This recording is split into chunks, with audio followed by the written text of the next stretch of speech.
Parler de l'Église n'est pas une petite affaire, mais c'est excitant, c'est hyper motivant, parce que c'est parler de Christ. Luc introduira son livre des Actes des Apôtres en expliquant que dans l'Évangile, Jésus a commencé à faire. Or, les Actes des Apôtres, c'est le livre dans lequel Jésus continue à faire. Pour moi, je crois pertinemment que l'Église, c'est tout simplement Jésus qui continue à faire. À faire? Oui, mais à faire quoi? Dans les Actes, toujours, au chapitre 10 et au verset 38, il est écrit que Jésus, en son temps, allait de lieu en lieu faisant du bien. Je pense qu'un des objectifs majeurs de l'Église ici-bas sur cette terre, c'est de faire du bien, c'est de bénir le monde dans lequel nous vivons. Mais qu'est-ce que c'est que l'Église exactement? Est-ce que c'est un bâtiment? Non. Est-ce que c'est un club social? Non plus.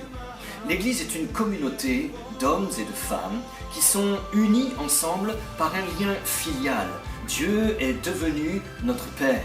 Nous sommes des enfants de Dieu, nous sommes des frères et sœurs. Cette notion de famille est le point capital de l'enseignement de la Bible sur l'Église. L'Église est en tout premier lieu une famille spirituelle, au sein de laquelle chacun d'entre nous, nous allons pouvoir nous épanouir, nous allons pouvoir grandir, comme dans une famille normale ici-bas.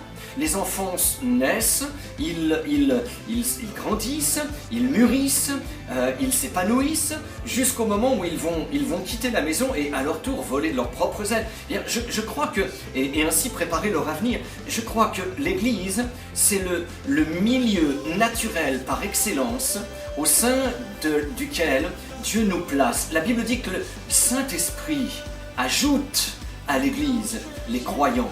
Donc c'est le milieu naturel dans lequel nous allons évoluer pendant notre vie sur la terre, nous préparant ainsi pour l'éternité. Mais voilà, une famille, c'est aussi un ensemble d'hommes et de femmes qui ont des règles.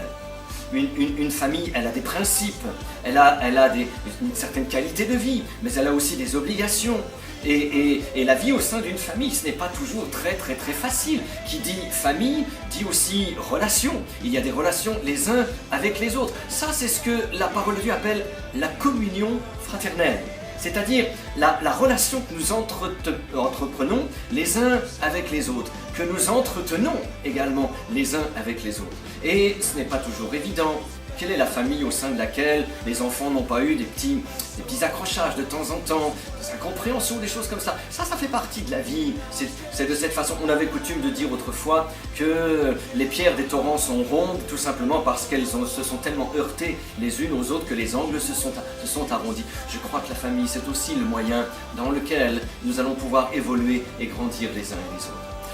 L'Église est quelque chose de tellement extraordinaire.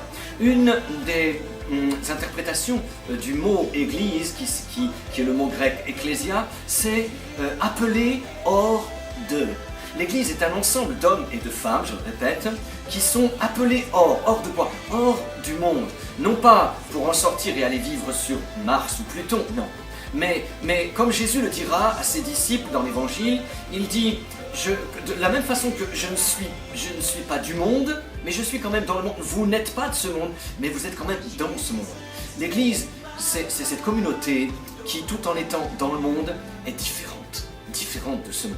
Différente, en tout point de vue. Mais elle est aussi appelée appelée. Elle a donc répondu à cet appel. Nous avons répondu à l'appel de Dieu. Nous sommes un peuple à part et nous marchons dans les voies de Dieu. Voilà, ça c'est un tout petit aperçu de ce que nous avons traité dans un premier point, mais j'aimerais tellement vous encourager à participer avec nous aux prochaines études bibliques. Nous allons travailler davantage sur ce que la parole de Dieu nous enseigne concernant l'Église, et ainsi nous permettre aux uns et aux autres de mieux comprendre ce qu'est l'Église, et surtout de mieux pouvoir vivre au sein de la communauté dans laquelle Dieu nous a placés. À très bientôt.